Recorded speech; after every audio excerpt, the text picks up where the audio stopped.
Gracias, señora presidenta. Señorías, señor Montoro, para garantizar el derecho al acceso a la verdad de la ciudadanía, sus informes deberían ir acompañados de una llamada de atención parecida a la cajetilla de cigarrillos. Se advierte a los ciudadanos que cualquier parecido a la realidad es pura coincidencia. Eso que aparece en las películas, ¿se acuerda usted? Eso es lo que sucede hoy con su previsión de límite de gasto. Una vez más, es la cuarta, se presentan ustedes con un escenario, y eso lo sabe porque lo ha repetido ya en muchas ocasiones, de estabilidad presupuestaria, que tiene tres características.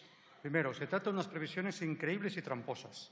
Luego intentaré demostrárselo. De hecho, se lo ha demostrado ya la vida en las previsiones anteriores.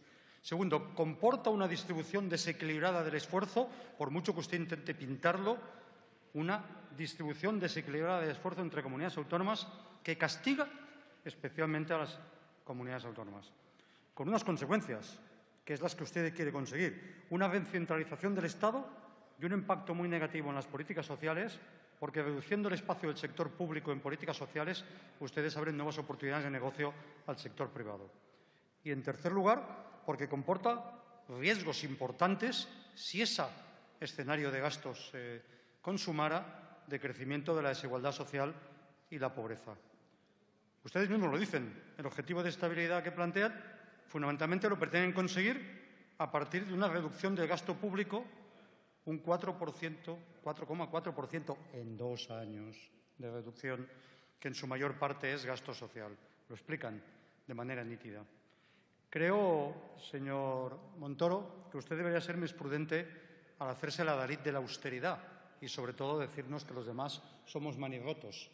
Porque les recuerdo que quien nos ha llevado al desastre a este país han sido fundamentalmente administraciones públicas gobernadas, entre otros, por el Partido Popular. Por ejemplo, Ayuntamiento de Madrid, señor Gallardón. Por ejemplo, la Comunidad Autónoma Valenciana. Han sido gobernadas por ustedes.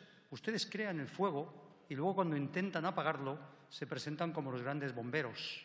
Y encima nos echan en cara a los demás que somos manigotos. No. La austeridad es un concepto muy bonito, pero se puede ser austero ingresando más y gastando también más para atender a las necesidades sociales o, como hacen ustedes, recortando el gasto público. Una vez más, su cuadro no es creíble, señor Montoro. Si en el 2014 no se consiguió el objetivo de déficit público del 5,5%, usted sabe que se quedó en el 5,7%. Si la reducción del déficit entre el 2013 y el 2014 ha sido solo de 6 décimas, del 6,3 al 5,7, ¿nos puede explicar usted cómo pretende reducir ahora en 2 ejercicios, 2015 y 2016, a la mitad ese déficit público del 5,7 al 2,8? ¿Nos lo puede usted decir cómo? La verdad es que sí, lo explica, recortando brutalmente el gasto público, es decir, el gasto social. Y todo eso, además, ustedes lo hacen en un momento en el que están aprovechando algunos elementos que pudiéramos llamar de viento de cola. Decisiones favorables del Banco Central Europeo. Que no suponen ningún demérito en relación a ustedes, lo están aprovechando y me parece muy bien. Pero el escenario, incluso de mejora de los ingresos, tiene en cuenta esos factores externos. Simplemente, señor Montoro, para concretar, su previsión es irreal, increíble y tramposa. Y lo saben ustedes, que la única manera de reducir el gasto público en la dimensión que ustedes están planteando es cambiar la motosierra de los recortes sociales por un bulldozer de derribo de aspectos importantes del Estado social.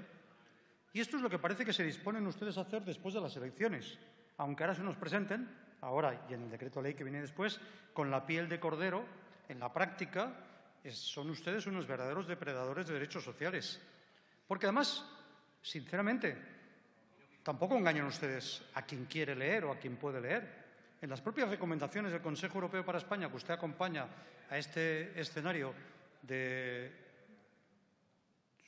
Sí, señor Esteban, se le estaba oyendo desde aquí arriba y no dejan continuar la hora. En el escenario que ustedes plantean, nos adjuntan las recomendaciones del Consejo Europeo para España, que dicen bien claro que es imprescindible adoptar en el año 2016 más medidas estructurales.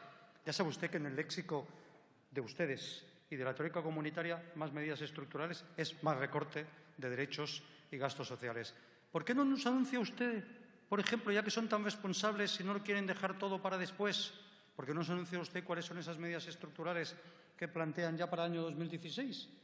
Ya que abordan ustedes con tanta lontananza su visión? Creo, señor Montoro, que la realidad es otra. Y es que otra vez se disponen ustedes a perpetrar una nueva estafa electoral como la del 2001.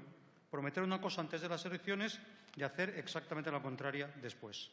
Mire, como no da mucho tiempo para constatar, para ratificar que sus previsiones de reducción del déficit público a la mitad son falsas, me voy a concentrar en el presupuesto de la Seguridad Social.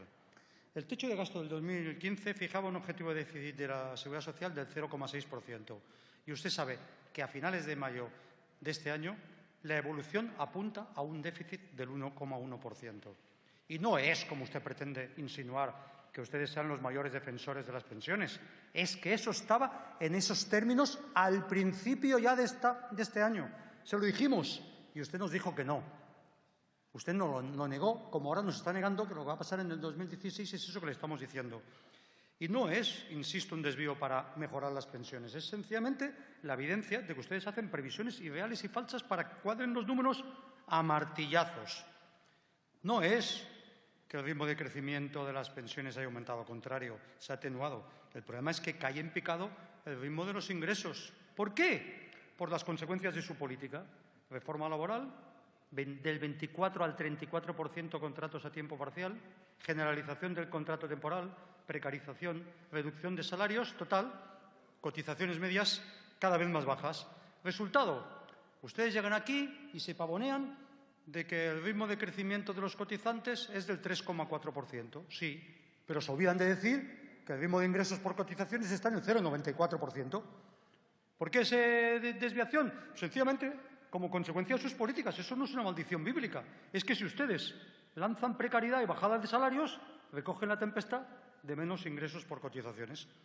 El resultado es que eso se va a producir este año y, por lo tanto, las previsiones del 2015 son irreales, eran ya irreales y los van a ser las del 2016. Y, por favor, no engañe usted a los ciudadanos de este país otra vez, usted y el señor Rajoy. No es verdad que en estos momentos estemos en igual nivel de empleo que cuando ustedes llegaron a la legislatura. Contabilidad nacional. Últimos datos actualizados del primer trimestre del 2015. Hoy hay 355.200 empleos a tiempo completo, menos que el primer trimestre del 2012, cuando ustedes se hicieron cargo de este Gobierno. Esa es la realidad. ¿Que se está recuperando el empleo? Cierto. ¿Pero qué tipo de empleo se está recuperando? Se está recuperando un reparto absolutamente insolidario del empleo, con lo cual hay muchos cotizantes y muchísimo menos empleo, porque ustedes han hecho de cada puesto de trabajo 3 puestos de trabajo. Menos mal que desde ese punto de vista le he de decir una cosa que es importante, o creo que es importante, vaya. Dentro del apartado de la distribución de déficit entre comunidades autónomas, usted tiene razón en una cosa, la dejo para el final. Pero en lo que no tiene razón es negar a todos los grupos de esta Cámara que el ajuste que se está produciendo entre administraciones públicas es profundamente desequilibrado. El peso fundamental lo están soportando las comunidades autónomas, que es, sobre todo, en gasto social. Y no es en proporción al peso que tienen presupuestario de distribución de recursos. Es un peso infinitamente superior. Se mire como se mire. Porque detrás de ese planteamiento no hay un error de cálculo. Hay una obsesión suya, de ustedes, de su Gobierno, para recentralizar el Estado. Un golpe democrático, porque es con votos, pero un golpe de Estado a la Constitución y a su título 8º en relación al modelo autonómico. Y en ese sentido le tengo que reconocer que tiene usted razón. Hay algunos que le votaron esta ley de estabilidad presupuestaria y luego se quejan de sus consecuencias. Yo conozco a algunos de muy cerca. Por ejemplo, Convergencia y Unió, que votó en su momento la Ley Orgánica 2/2012, la votó, además se explicó con mucho placer, y luego resulta que se queja de las consecuencias que eso lleva en Catalunya. Pues sí, senyors de Convergència i Unió, això és el que passa quan es voten xecs en blanc amb aquests senyors. Eso pasa cuando se votan cheques en blanco a estos señores del Partido Popular. Es injusto, además, en términos sociales.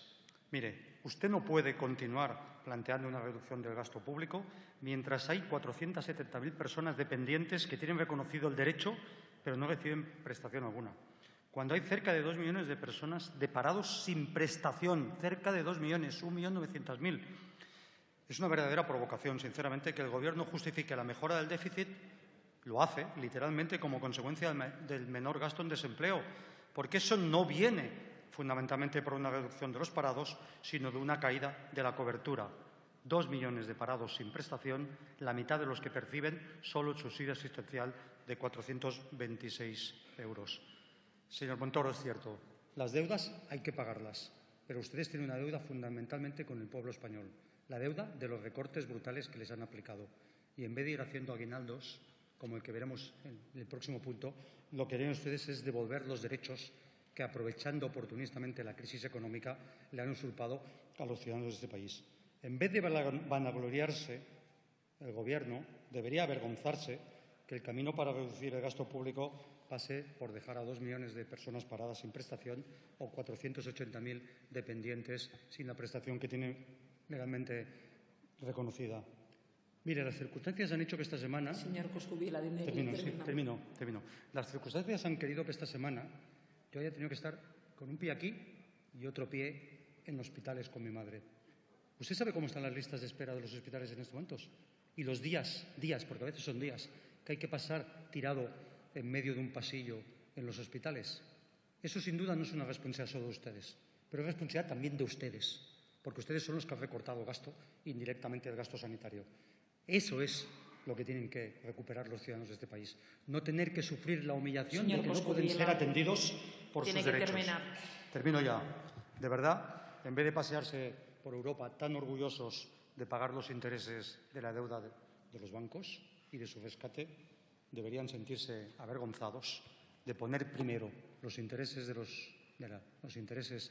rescate de los bancos antes que los intereses de los derechos de los ciudadanos de este país.